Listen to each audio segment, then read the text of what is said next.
biarlah sampai selama-lamanya, sampai akhir kehidupan kami, Engkaulah Allah di dalam kehidupan kami. Kami perlu Engkau Tuhan. Bahkan kami perlu Engkau lebih daripada kami perlu nafas ini Bapa. Berbicaralah Tuhan bagi setiap kami. Kami perlu Engkau Roh Kudus untuk mengurapi, melawat setiap kami. Tidak ada satupun yang terlewatkan. Baik hamba-Mu yang tidak bisa apa-apa Tuhan, dan juga setiap jemaat yang Tuhan kasih di tempat ini. Berbicaralah bagi setiap kami Tuhan. Kami ingin lebih mengenal Engkau. Kami mau mengasihi Engkau lebih lagi dalam kehidupan kami. Sehingga melalui kehidupan kami, nama Tuhan tetap terus dipermuliakan. Terima kasih Bapa, kami siap untuk mendengarkan kebenaran firman. Berbicaralah bagi setiap kami. Kita semua yang sudah siap mendengarkan kebenaran firman, sama-sama kita katakan amin. Shalom, silakan duduk. Tadi ibadah 1 kita belajar dengan tema jangan salah dalam berdoa, ya. Ibadah kedua kita belajar cara Tuhan menjawab doa. Dan ini ibadah yang ketiga, ibadah yang terakhir untuk hari ini. Kita akan belajar jangan melawan Tuhan dengan doa. Sama-sama kita buka dalam 2 Raja-Raja pasal 20 ayat 7 sampai 19. 2 Raja-Raja 20 ayat 7 sampai 19.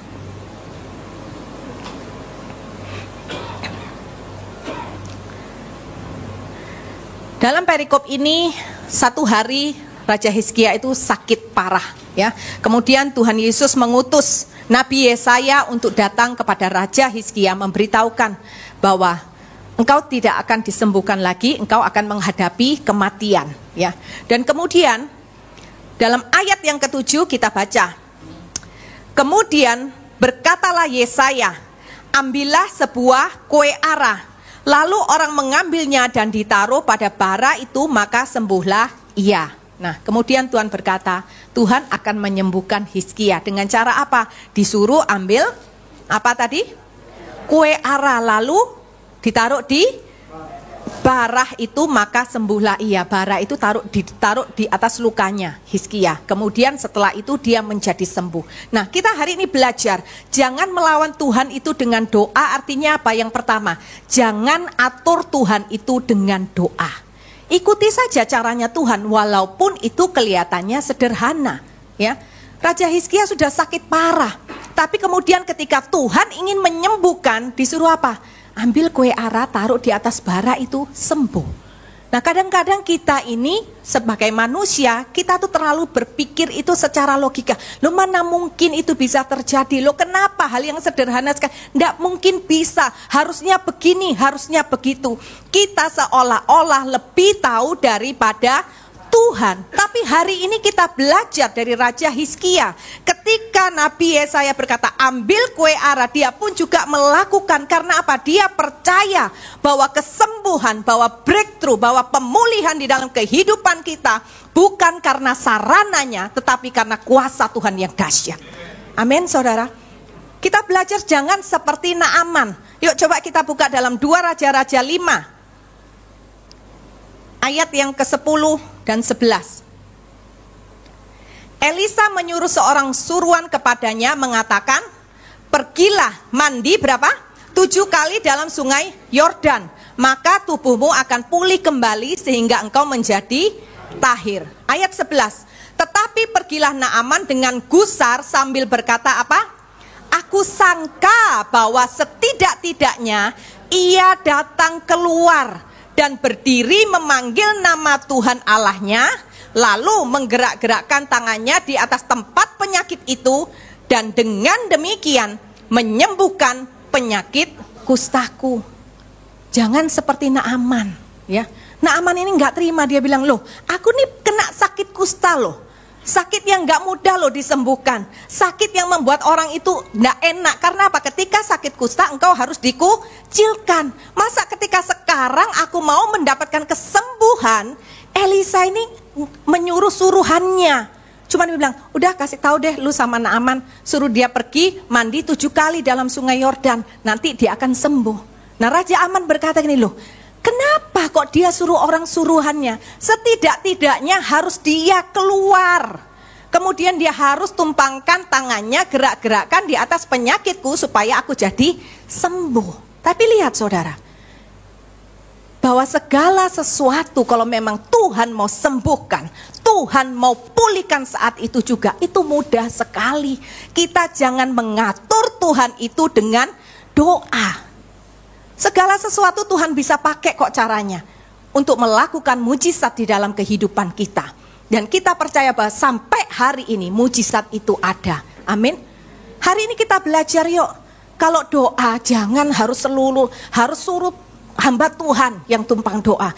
Ada apa sedikit harus gembala yang doakan. Kalau semua saudara, setiap saudara satu persatu doa itu harus gembala saudara yang doakan.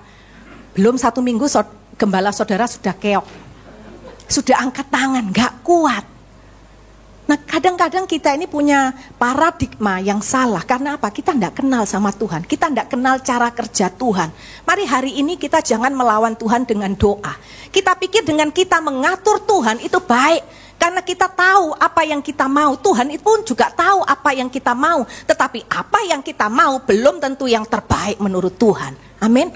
Tuhan itu jauh lebih tahu. Oleh karena itu kita jangan sok tahu. Kita nggak lebih bijaksana, kita nggak lebih pintar daripada Tuhan. Jadi jangan atur Tuhan yang maha tahu, saudara. Amin. Saya pun juga belajar. Saya dulu kalau doa suka sekali ngatur Tuhan. Seolah-olah saya tuh lebih pintar, ya. Benar, Bapak boleh ketawa. Saya sendiri juga kalau sekarang malu ketawa. Tapi kalau dulu, kalau doa ngatur Tuhan itu bangganya minta ampun. Seolah-olah saya orang paling pintar. Seolah-olah saya orang yang paling tahu, lebih tahu daripada Tuhan. Untung waktu dulu itu tidak dijewer sama malaikat, ya toh. Gayamu sekolah sampai S berapa sih? Kok mau minterin Tuhan, gitu ya? Saya dulu kalau doa sama Tuhan, Tuhan saya minta ya, jangan suami saya begini, jangan suami saya begitu. Pokoknya Tuhan tidak boleh begini, tidak boleh begitu. Pokoknya Tuhan tidak boleh sampai suamiku ketangkep polisi. Karena apa? Kalau dia ketangkep polisi, aku jadi istrinya malu. Mau ditaruh di mana ini mukaku? Suamiku dimasukkan penjara, saya tidak mau. Karena suami saya dulu pemakai, ya. Tapi itu dulu, sudah belasan tahun yang lalu. Tuhan kabulkan enggak, tapi Tuhan ngajarin saya. Ketika saya minta seperti itu waktu doa, Tuhan itu taruh di hati saya gini, suamimu nanti akan ada urusan sama polisi. Cepat-cepat saya kasih tahu suami saya. Saya telepon suami saya bilang, barusan saya doa, Tuhan itu taruh loh di hati saya. Kamu itu enggak berapa lama urusan sama polisi, hati-hati. Suami saya marah. Dasar perempuan iblis gitu ya. Kalau doanya itu jelek-jelek. Kamu memang kok maunya itu saya celaka. Begini. Pokoknya panjang. Habis itu ya sudahlah saya tutup telepon. Beneran saudara. 2 hari kemudian dia urusan sama polisi. Dia telepon saya. Dia bilang, aduh tolong doakan saya dalam hati. Kalau begini baru cari istri minta doa gitu ya. Nah singkat cerita, bebas ya, tidak ada masalah. Kemudian berapa lama lagi Tuhan taruh lagi di hati saya. Suamimu nanti mau urusan sama polisi lagi. Saya sampai garuk-garuk kepala. Ya ampun Tuhan, kapan ya ini orang selesainya gitu ya. Tapi kemudian saya kasih tahu suami saya, Tuhan taruh loh lagi di hati saya tadi malam waktu saya doa. Kamu nanti akan urusan dengan polisi. Kali ini dia nggak berani ngomel. Oh ya, terus gimana? Ya mboh. Yang nggak tahu, kamu kira saya alin ujung? Ya nggak tahu, Tuhan pokoknya cuma bilang kayak gitu yang taruh di hati saya. Tuhan nggak bilang gimana-gimana, ya sudah jaga kelakuan kamu. Saya bilang gitu. Dan beneran saudara, urusan sama polisi lagi untuk kedua kalinya. Tapi kan sebelum-sebelumnya saya doa, saya bilang Tuhan, jangan sampai suami saya urusan polisi masuk penjara, nanti saya malu, gitu ya. Tapi kan orang lain nggak tahu toh ya. Orang lain kiranya, waduh ini istri yang luar biasa. Walaupun disakiti masih berdoa buat suaminya. Memang doa buat suami kelihatannya baik, tapi padahal maksudnya untuk kepentingan saya juga. Dan itu tidak tulus loh di hadapan Tuhan. Tapi Tuhan izinkan itu terjadi. Suami saya lolos urusan polisi. Setelah 2 kali urusan polisi. 1 kali kemudian ketika saya doa malam lagi. Tuhan itu taruh di hati saya gini. Kamu minta supaya suamimu jangan urusan sama polisi. 2 kali suamimu lolos dari polisi. Tapi lihat, apakah kehidupannya hari ini lebih baik daripada sebelumnya. Di situ saya belajar. Jangan pernah ngatur Tuhan. Apa yang saya minta sama Tuhan, Tuhan itu kasih, bukan karena kebaikan saya, tapi Tuhan sedang mengajarkan kepada saya, nggak usah sok pintar sama Tuhan. Benar saudara, dia nggak jadi lebih baik, dia jadi lebih nakal, lebih nggak karuan. Karena apa? Dia pikir, ini loh aku hebat, ada uang, semuanya selesai. Justru tambah lebih gila lagi. Dan sejak saat itu saya belajar, nggak mau lagi dikte Tuhan. Kemudian 1 kali berapa tahun kemudian suami saya sakit parah. Pernah saya saksikan di sini, saya pernah putar videonya, ya. Dan pada waktu itu saya ngomong lagi sama Tuhan, Tuhan, kita ini loh baru pemulihan 1 tahun loh Tuhan, baru aja bahagia jadi seorang istri melihat pertobatan suami. Baru anak-anak kami tuh happy punya papa kembali di rumah. Masa baru 1 tahun dia harus meninggal Tuhan. Tapi kemudian Roh Kudus taruh di hati saya, apa yang kamu sudah pelajari berapa tahun yang lalu, apakah engkau sudah lupa? Di situ kemudian saya bertekuk lutut, saya berdoa sama Tuhan. Tuhan, ampun. Hari ini saya belajar, saya serahkan suami saya kepada Tuhan. Kalau memang sudah waktunya dia berpulang, kalau boleh saya minta, lalukan dia dari penderitaan. Tetapi apapun yang terjadi, sekalipun yang saya inginkan itu tidak terjadi, tolong Tuhan, jangan pernah tinggalkan saya dan anak-anak. Dan di situ saya belajar, ketika saya belajar berserah kepada Tuhan, baru besok paginya Tuhan itu taruh banyak di hati saya. Dan puji Tuhan, Tuhan berikan mujizat, kesempatan kedua buat suami saya. Sampai hari ini beliau sehat. Amin saudara. Jangan melawan Tuhan dengan apa? Ngatur Tuhan. Coba kalau kita ngajarin anak kita, yuk ya anak kamu begini, kamu begini, kamu begini. Kita sudah aturin. Itu yang kita ngaturin yang baik atau yang jelek? Kita aturin pasti yang terbaik. Kemudian anak kita bilang ini, ma ndak gitu ma, gini loh ma, itu salah. Duh mama ini kok ndak ngerti. Gini loh ma, gitu loh. Kita mikir apa? Halah kemelinti gitu ya, orang Jawa bilang kemelinti, kecil-kecil sok tahu gitu kan. Kita enggak suka, tapi itu yang sering kita lakukan kepada Tuhan. Dan kalau anak kita diajarin enggak mau, kita bilang apa? Jangan suka bantah, nurut aja gitu ya. Bagaimana kita bisa mengajarkan anak untuk taat otoritas orang tua kalau kita sendiri tidak taat otoritas Tuhan di dalam kehidupan kita. Amin saudara. Saya percaya gereja ini sampai hari ini ada, boleh berkembang dengan luar biasa. Kalau saya mendengar kesaksian dari Bapak dan Ibu Gembala Saudara, saya percaya karena ada pimpinan Tuhan di dalam gereja ini, bukan karena mengatur Tuhan. Amin saudara. Yang kedua, yuk kita baca ayat 9. Yesaya menjawab, inilah yang akan menjadi tanda bagimu dari Tuhan, bahwa Tuhan akan melakukan apa yang telah dijanjikannya. Akan majukah bayang-bayang itu 10 tapak atau akan mundur 10 tapak? Hizkia berkata, itu perkara ringan bagi bayang-bayang itu untuk memanjang 10 tapak. Sebaliknya, biarlah bayang-bayang itu mundur ke belakang 10 tapak. Lalu berserulah Nabi Yesaya kepada Tuhan. Maka dibuatnyalah bayang-bayang itu mundur ke belakang 10 tapak. Yang sudah dijalani bayang-bayang itu pada penunjuk matahari buatan Ahas. Yang kedua, jangan melawan Tuhan dengan apa? Jangan pernah mengabaikan peneguhan yang datang daripada Tuhan. Kadang-kadang jemaat banyak tanya, Bu boleh enggak sih minta peneguhan daripada Tuhan? Boleh. Apakah itu mencobai Tuhan atau tidak? Tergantung. Kalau memang saudara benar-benar enggak tahu apakah ini datang dari Tuhan atau tidak, saudara boleh tanya sama Tuhan. Saudara boleh minta peneguhan yang datang daripada Tuhan. Ketika anak kami mau kuliah, ya, anak saya yang pertama itu cewek. Dia selalu ngotot dari dulu minta kuliah di Amerika. Saya merasa terlalu jauh lah ya di Amerika gitu loh. Terus saya bilang, Bu, ya sekolah itu jangan jauh-jauh, yang deket-deket aja lah, mau sekolah luar boleh, jangan jauh-jauh. Terus berapa lama dia bilang gini, Mam, oke lah, Cece enggak sekolah Amerika. Nah gitu dong, kan mamanya happy. Saya bilang, oke, kalau gitu Cece mau sekolah mana? Dia bilang, Cece mau sekolah di England. Oh tak ketak kamu ya. Godain mama sama aja, itu juga tambah lebih jauh gitu kan ya. Terus saya bilang gini, sudah Ce, belajar minta peneguhan dari Tuhan.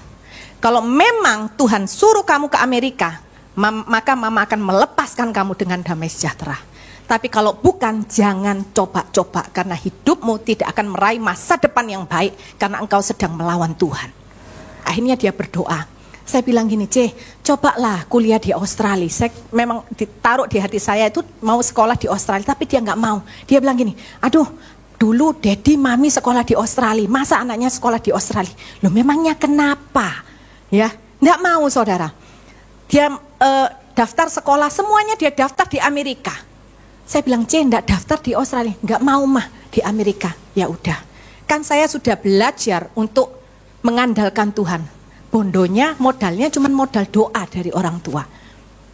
Dia daftar di kuliah Amerika, diterima saudara. Bahkan dia dapat beasiswa.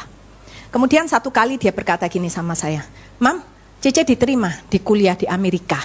Oh ya? Dan dapat beasiswa. Oh ya? Saya lebih kaget lagi. Antara seneng dengan khawatir, bingung saya. Terus, iya. Tapi jawabannya kapan Cece harus kasih keputusan, itu expired kemarin. Loh, baru saya gelo, loh lah eman ya, beasiswa gitu kan, lumayan loh saudara, ngirit ya kan. Terus saya bilang, loh kenapa kamu gak kasih tahu mama lebih awal? Terus dia bilang gini, karena memang Cece gak mau kuliah di Amerika. Dalam hati saya puji Tuhan, walaupun pasang tampang tetap cool gitu ya. Saya bilang, kok bisa? Padahal hati ini sudah sewenengnya minta ampun. Terus dia bilang gini, kan Cece ngajarin mama untuk minta peneguhan datang daripada Tuhan. Saya tanya, kamu minta peneguhan gimana?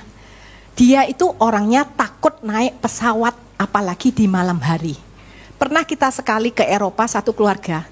Dia buat saya ndak tidur, karena kalau dia ndak tidur, dia juga ngomel terus sama saya, sehingga saya ndak bisa tidur juga. Kurang 2 jam mau landing, baru dia ngorok saudara. Dan saya ndak mungkin sudah bisa tidur. Jadi sampai akhirnya saya bilang, lain kali ke Eropa kamu duduk sebelah engkongmu aja. Engkongmu kalau diomelin sama putunya ndak apa-apa, kalau mama aduh pusing kalau mama ndak tidur, saya bilang gitu. Tapi kemudian dia bawa dalam doa. Tuhan memberikan peneguhan sama dia. Sampai dia diterima di Amerika, dapat beasiswa, dia tetap berkata, aku tetap tidak punya keberanian. Dan aku tahu, berarti sekolah Amerika bukan datang daripada Tuhan. Amin saudara. Belajar untuk apa? Jangan mengabaikan peneguhan di dalam kehidupan kita. Ya. Karena apa? Tuhan itu memberikan peneguhan, itu ada maksudnya. Sama seperti Nabi Yesaya ketika Hizkia berkata, apa sih jaminannya kalau aku itu akan sembuh? Hizkia berkata, kamu pilih mana? Bayang-bayang maju 10 tapak atau bayang-bayang mundur 10 tapak. Hizkia berkata kalau maju 10 tapak itu mah gampang. Yang lebih sulit mundur 10 tapak. Supaya apa? Apakah dia mencobai Tuhan? Tidak. Tetapi supaya dia diteguhkan bahwa ini memang datang daripada Tuhan. Dan kemudian ketika benar Tuhan berikan peneguhan, maka dia percaya bahwa ini semua datang daripada Tuhan. Peneguhan itu Tuhan berikan ketika minta supaya apa? Tuhan memberikan kepastian bahwa apa pesan yang Tuhan berikan kepada Hizkia itu memang berasal daripada Tuhan. Itu yang pertama. Dan yang kedua, bahwa Tuhan akan menyertai kehidupannya sehingga dia itu sembuh. Amin saudara. Kita boleh minta peneguhan yang datang daripada Tuhan. Ya. Gembala saudara juga ketika mengambil keputusan, beliau sharing, beliau minta peneguhan yang datang daripada Tuhan. Bersyukurlah saudara punya gembala yang minta peneguhan daripada Tuhan. Artinya dia tidak berjalan dengan keinginan dagingnya sendiri. Dia tidak berjalan dengan jalan pikir dan kekuatannya sendiri. Tetapi gembala yang mengandalkan Tuhan. Amin saudara. Hari ini kita jangan mengabaikan peneguhan. Ya, kita lihat Musa, ketika Musa menerima panggilan daripada Tuhan. Keluaran 4 ayat 1-5. Peneguhan juga diberikan kepada Musa supaya apa? Supaya Musa ini percaya kalau memang Tuhanlah yang mengutus Musa. Dan yang kedua supaya Musa percaya bahwa di dalam penugasannya Tuhan itu ada menyertai bersama dengan dia saudara. Kita harus percaya akan hal itu ya. Musa diberikan peneguhan apa? Tongkatnya menjadi ular. Kemudian ularnya juga kembali menjadi tongkat. Membuktikan bahwa apa? Bahwa Tuhan berkata, Musa gak usah takut. Kalau memang aku yang sudah suruh engkau, aku yang pilih engkau, aku yang akan bertanggung jawab, aku yang akan menyertai, aku yang akan memampukan. Dan aku akan membuat mata yang lain, bangsa Israel itu terbelalak melihat bahwa apa? Bahwa kuasaku jauh lebih dahsyat daripada kuasa dewa yang mereka sembah. Ketika tongkat Musa berubah menjadi ular, Mereka bisa melakukannya, ya kan?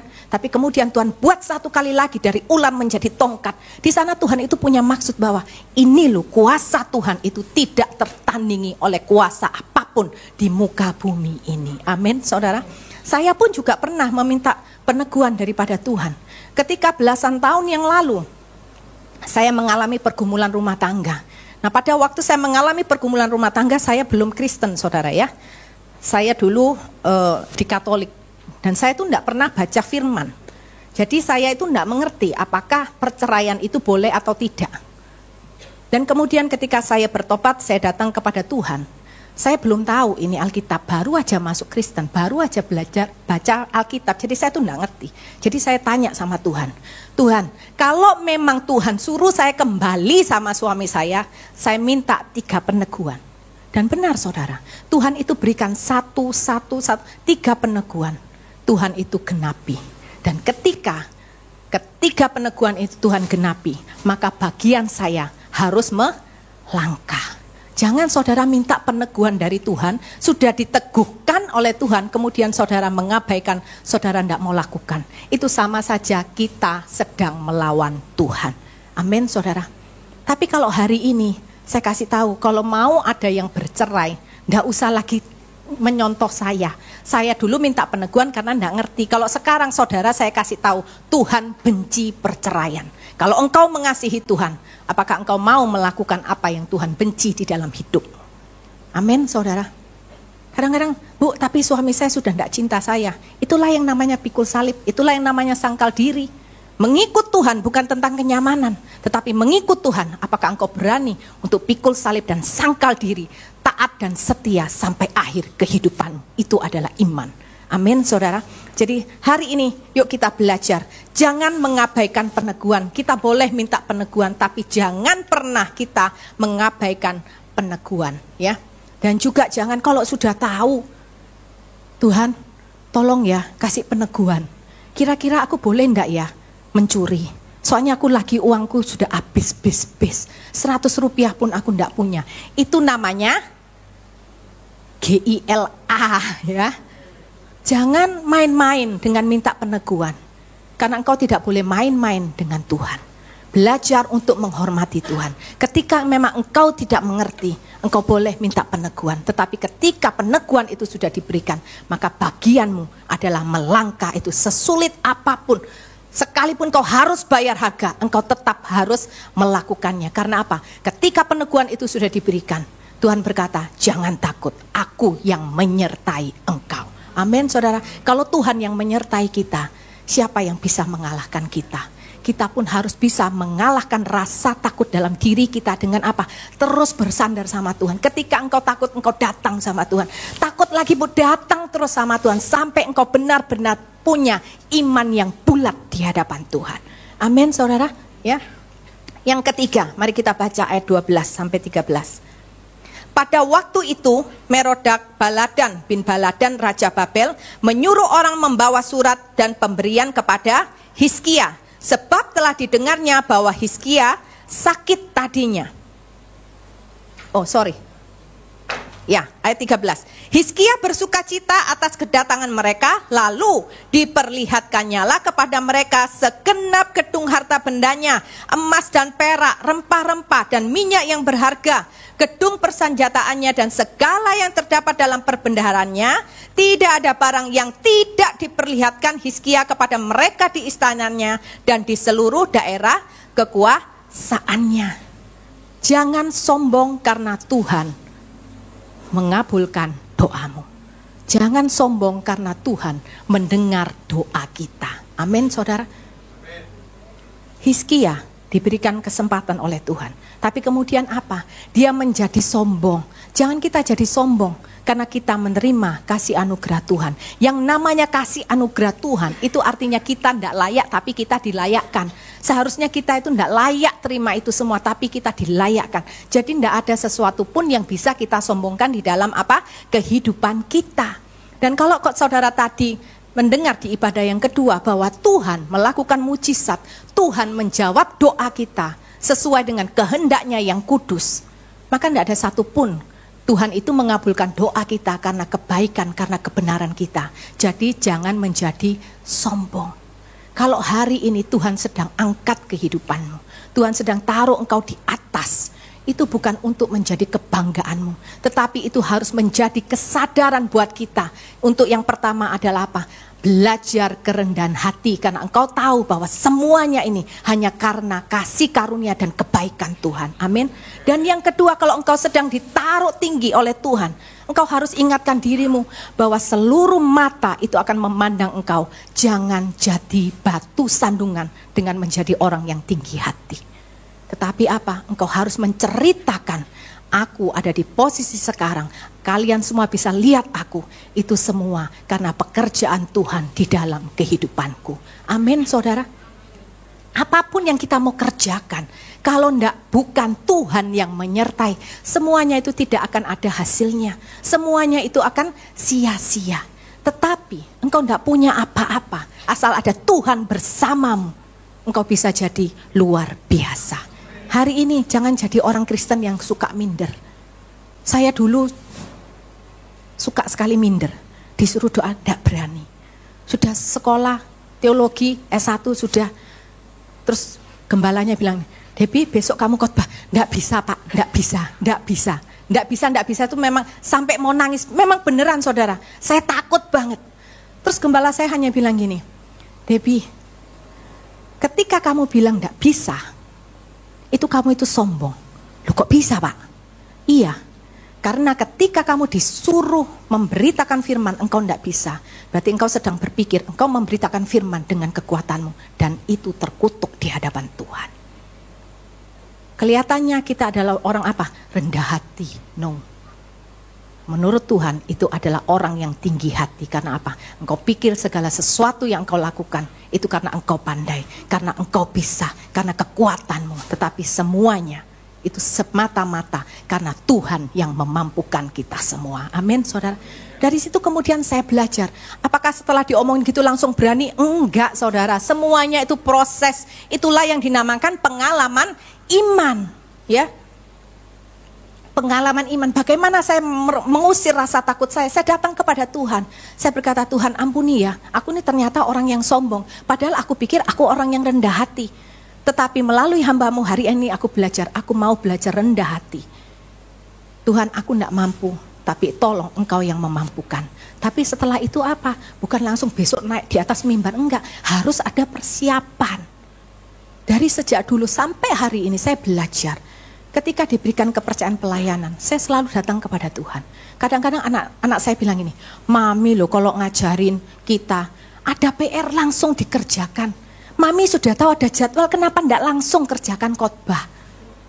Saya ditanyain anak saya gitu loh. Tapi kemudian saya jelaskan, no, khotbah itu bukan pekerjaan. Khotbah itu adalah pelayanan. Kalau berbicara tentang pelayanan, maka bukan Mami yang memutuskan, tetapi harus Tuhan yang memutuskan. Bagaimana caranya? Datang sama Tuhan doa. Kalau dikasih Tuhan temanya jauh-jauh hari, puji Tuhan saudara, saya bisa tidur nyenyak. Tapi kadang-kadang ikut Tuhan itu deg-deg ser, ya kan? Kadang H-1 baru dikasih. Sudah H-1 ngasihnya siang, sore ada undangan pesta pernikahan. Datang nggak? Datang. Pulang pesta pernikahan jam berapa? Jam 10. Pulang mandi-mandi, masih harus doa lagi. Paling cepat jam 12. Baru persiapan bikin khotbah. Tidurnya jam berapa? Nggak usah ditanya. Bangun pagi ngantuk? Nggak ngantuk saudara. Ya. Tapi itu belajar bagaimana kita mengandalkan Tuhan di dalam kehidupan kita. Nah kalau sudah bisa, apakah kemudian kita menjadi sombong? Enggak. Tapi di situ belajar bahwa apa? Semua Tuhan yang memampukan. Ya. Tadi pagi waktu kita sarapan pagi, saya sama Bu Eri sharing-sharing. Pernah enggak Bu? Iya. Lagi sehat-sehat ini saudara, tiba-tiba begitu setengah jam mau ibadah, tiba-tiba badan meriang, mual, mau muntah gitu ya. Saya sampai bingung, kenapa tadinya sehat sekarang kok sakit? Cuman apa? Tuhan mampukan. Begitu naik di atas mimbar, sakitnya hilang. Turun mimbar, sakit lagi saudara. Apakah itu halusinasi? Enggak. Tapi apa yang saya pelajari? Saya tahu melayani kekuatan yang datang daripada Tuhan. Amin. Bukan kepandaian kita. Saya ini tidak pinter ngomong, saudara. Apalagi kalau ngomong kosakata. Saya sering ngomong kosakata itu salah-salah. Sampai diketawain sama teman saya. Debbie, bukan gitu cara ngomongnya, gitu ya. Saya kalau ngomong, kemarin ke supermarket saya bilang, aduh, saya pusing loh denger ini bau durian, gitu ya. Terus teman saya ketawa. Saya bilang, kenapa kamu ketawa? Nggak ada, Debbie, denger bau durian. Yang benar itu tercium bau durian. Terus saya pikir, oh iya ya. Terus saya pikir lagi, aduh tapi saya dari dulu ngomongnya sudah kayak gitu ya. Dan ada kosakata lain yang saya tuh enggak bisa ngomongnya. Salah-salah terus. Kalau mau ngomong apa kadang itu lupa, saudara. Pernah satu kali anak saya tuh bilang gini, Mami nanti kalau Daddy datang, ajain ke restoran ini ya Mami. Oh iya, soalnya cake-nya ini enak, Daddy pasti suka. Begitu papanya datang saya bilang, ayo kita pergi ke restoran ini yuk, katanya anakmu itu ada cake yang kamu pasti suka. Terus suami saya bilang, aduh beneran enggak enak, nanti enggak cocok. Apa sih namanya, coba aku Google gitu ya. Terus saya bilang, namanya apa ya? Minion, saya bilang gitu. Terus suami saya Google, mana ada restoran nama Minion? Ada, Minion, bener namanya Minion. Kamu enggak salah ingat? Enggak, wes bener namanya Minion, saya bilang gitu. Di Google sama suami saya bilang, enggak ada loh restoran nama Minion. Terus saya bilang, ya itu kan restoran masih baru, makanya enggak ada di Google. Bener namanya Minion. Suami saya nggak percaya, telepon anak saya, nama restonya apa toh? Union papa. Oh my God, dari Union jadi Minion. Itu saya saudara, ya. Jadi hari ini saudara melihat saya benar-benar bukan kekuatan, bukan kepandaian saya. Semuanya karena kasih anugerah Tuhan. Jangan pernah menyombongkan dirimu. Amin saudara. Orang yang sombong itu melawan Tuhan. Karena apa? Orang yang sombong itu dia merasa tanpa Tuhan aku bisa. Dia tidak menghargai kasih anugerah Tuhan di dalam kehidupannya. Coba kita buka Yakobus 4 ayat 6. Yakobus 4 ayat 6. Tetapi kasih karunia yang dianugerahkannya kepada kita, apa saudara? Lebih besar daripada itu. Karena itu ia katakan, Allah menentang orang yang congkak, tetapi mengasihi orang yang rendah hati. Orang yang congkak, yang tinggi hati, yang sombong, dia tidak menghargai kasih karunia yang Tuhan berikan. Dia tidak menghormati anugerah yang Tuhan berikan. Dia merasa aku bisa karena aku. Seharusnya kita menjadi orang percaya, aku bisa karena Tuhan yang memampukan aku. Amin saudara. Yang terakhir saudara, berdoalah untuk pertobatan, bukan bebas dari konsekuensi dosa. Coba kita lihat di dalam ayat yang ke-17 sampai 19. Sesungguhnya suatu masa akan datang bahwa segala yang ada di dalam istanamu dan yang disimpan oleh nenek moyangmu sampai hari ini akan diangkut ke Babel. Tidak ada barang yang akan ditinggalkan, demikianlah firman Tuhan. Dan dari keturunanmu yang akan kau peroleh akan diambil orang untuk menjadi sida-sida di istana Raja Babel. Ayat 19, Hizkia menjawab kepada Yesaya, sungguh baik firman Tuhan yang engkau ucapkan ini. Tetapi pikirnya, asal ada damai dan keamanan seumur hidupku. Saudara, dia menerima segala konsekuensi dari kesalahan yang dia lakukan. Hari ini yuk kita belajar yuk saudara. Berdoalah untuk apa? Untuk pertobatan. Berdoalah untuk memampukan kita menerima konsekuensi dari kesalahan kita di masa lalu. Memang yang namanya menerima konsekuensi itu enak enggak? Kalau konsekuensi karena kesalahan enggak enak. Tapi konsekuensi kalau kita juara dapat hadiah, kita senang semua, ya. Apalagi ibu-ibu, walaupun cuma dapat payung cantik aja, satu aja atau piring aja, sewenangnya minta ampun. Tapi kalau kita harus mendapatkan konsekuensi dari kesalahan kita itu enggak suka. Tapi mari hari ini belajar ketika berdoa. Kau berdoa katakan kepada Tuhan, Tuhan ampuni aku melakukan kesalahan, aku melakukan kebodohan. Mampukan aku untuk menghadapi, menjalani konsekuensi yang harus aku tanggung karena kesalahanku. Biarkan melalui ini semua, aku berbenah menjadi orang yang lebih berkenan di hadapan Tuhan. Itu adalah doa yang berkenan. Jangan doa sama Tuhan, Tuhan pokoknya aku ndak mau Tuhan, aku kan sudah minta ampun Tuhan. Wes Tuhan pokoknya ini repot saudara ya. Biasanya bapak-bapak itu pusing kan kalau istrinya bilang, wes Pak pokoknya. Nah itu sudah hukum rimba. Nggak bisa ditawar ya, hidup dan mati itu sudah kalau pokoknya. Nah kita nggak boleh begitu sama Tuhan ya. Coba tanya sama bapak-bapak, kalau istrinya bilang pokoknya itu enak enggak? Bapak-bapak enggak berani jawab ya. Kelihatan istri-istri di sini tuh garangnya minta ampun. Bertobat ya istri-istri. Berdoalah minta kekuatan supaya kita mampu menerima dan menghadapi keputusan Tuhan atas kesalahan yang harus kita terima. Amin saudara. Contohnya lain kita lihat Daud. Kita buka 2 Samuel 12. 2 Samuel 12 ayat yang ke-16. Ketika waktu itu Daud melakukan dosa dengan siapa? Kalau yang tentang kayak gini, perselingkuhan kayak gini, ibu-ibu itu pintar semua jamnya. Bapak-bapak pura-pura enggak tahu. Diem. Takut nanti diinterogasi sama istrinya. Kamu kok hafal banget kalau yang ini? Kalau ayat firman Tuhan yang lain, kasihilah istrimu, enggak pernah inget loh kamu itu Pak, gitu ya. Tapi kalau urusan Daud, Batsyeba, istri-istri itu hafal di luar kepala. Bahkan kalau menceritakan sama suami, ceritanya tuh dengan kesungguhan hati. Mencurahkan isi hati. Kita baca 2 Samuel 12 ayat 16. Lalu Daud memohon kepada Allah oleh karena anak itu. Ia berpuasa dengan tekun dan apabila ia masuk ke dalam, semalam-malaman itu ia berbaring di tanah. Ayat 18. Pada hari yang ke-7, ternyata apa saudara? Matilah anak itu dan pegawai-pegawai Daud takut memberitahukan kepadanya bahwa anak itu sudah mati. Sebab mereka berkata, ketika anak itu masih hidup kita telah berbicara kepadanya, tetapi ia tidak menghiraukan perkataan kita. Bagaimana kita dapat mengatakan kepadanya, anak itu sudah mati? Jangan-jangan ia mencelakakan dirinya. Ayat 20. Lalu Daud bangun dari lantai, ia mandi dan berurap dan bertukar pakaian.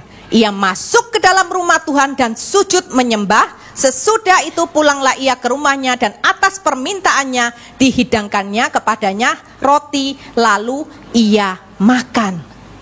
Ketika Daud melakukan dosa dan dia sudah ditegur, dia berdoa kepada Tuhan, dia bertobat di hadapan Tuhan. Tetapi dia memohon agar apa? Anaknya tetap hidup. Sehingga dia berpuasa, dia nggak makan, dia nggak berurap saudara. Benar-benar dia doa puasa.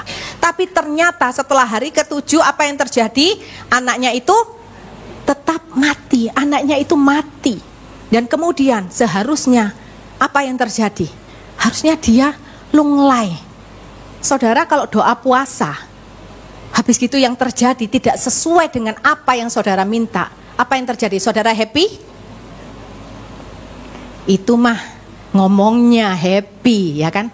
Tapi luar biasa loh jemaat di sini jujur nggak berani jawab iya happy nggak, semuanya diem. Benar saudara, kita harus jujur apalagi di hadapan Tuhan, betul? Nggak happy, kita lemes. Lo sudah puasa lo, nggak makan, nggak minum, habis gitu ternyata anaknya mati. Sudah lemes karena nggak makan, nggak minum, ya kan? Ditambah lagi kenyataan nggak seperti yang kita inginkan. Hati ini hancur. Tetapi lihat apa yang dilakukan oleh Daud. Justru dia berurap, dia mandi, dan dia minta makanan itu dihidangkan kepadanya. Sampai semua orang lain itu bingung loh. Daud nggak salah tak kamu ini? Dengar anaknya mati loh. Kok tambah sekarang mau makan? Harusnya engkau lebih bersedih hati lagi dong anaknya mati. Tetapi lihat jawaban Daud. Ayat 22.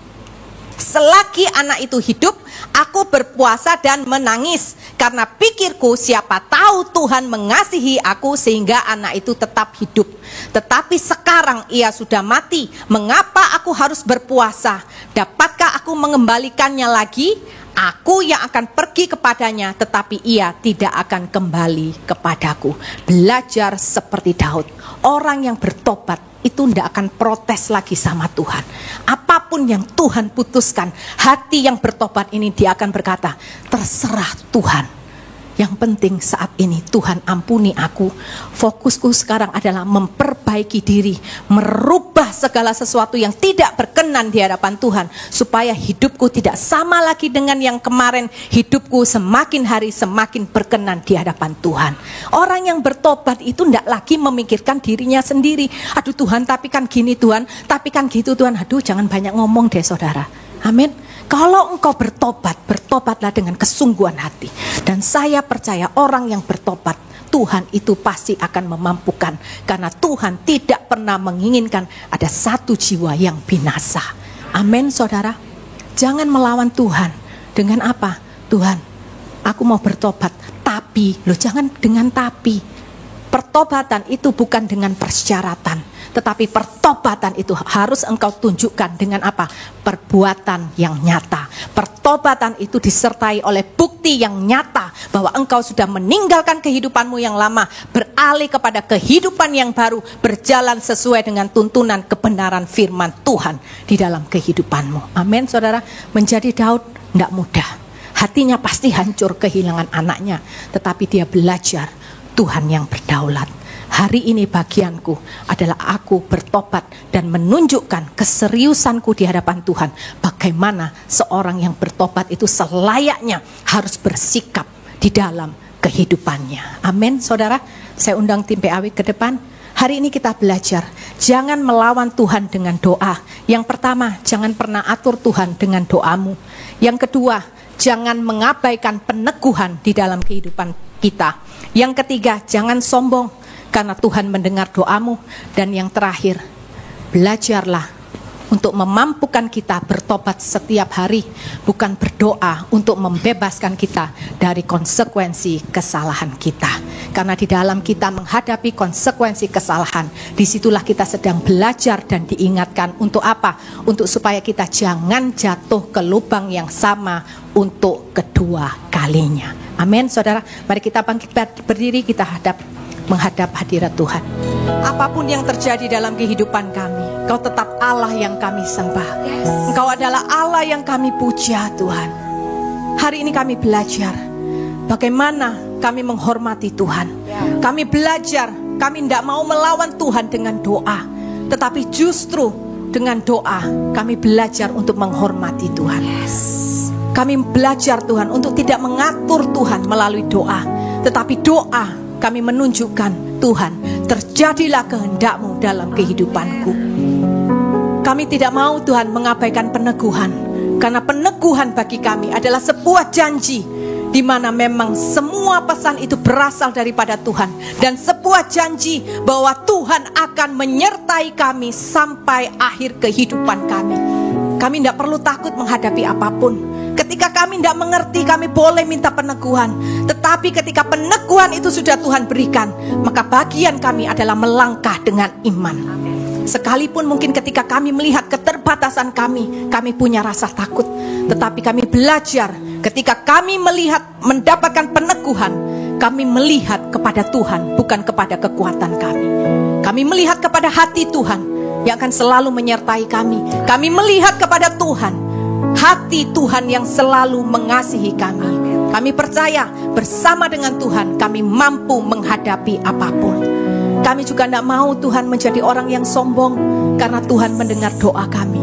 Kalaupun hari ini kami menerima mujizat, kalaupun hari ini kami menerima pemulihan, kalaupun hari ini Tuhan memampukan kami, kalaupun hari ini Tuhan mengabulkan doa kami, kami tahu semuanya bukan karena kebaikan kami, tetapi semuanya karena kasih, anugerah, dan kebaikan Tuhan semata dalam kehidupan kami. Kami mau belajar, ketika doa kami dikabulkan, kami akan bersaksi bahwa Tuhan yang kami sembah adalah Tuhan yang hidup. Terima kasih Tuhan. Kami juga mau terus berdoa untuk pertobatan kami setiap hari. Karena kami tahu tidak ada seorang pun di tempat ini yang benar kecuali hanya Engkau seorang. Amin. Tapi kami adalah orang yang dibenarkan, dan kami adalah orang yang mau belajar untuk benar terus setiap hari. Bahkan ketika kami jatuh, kami akan bangkit lagi.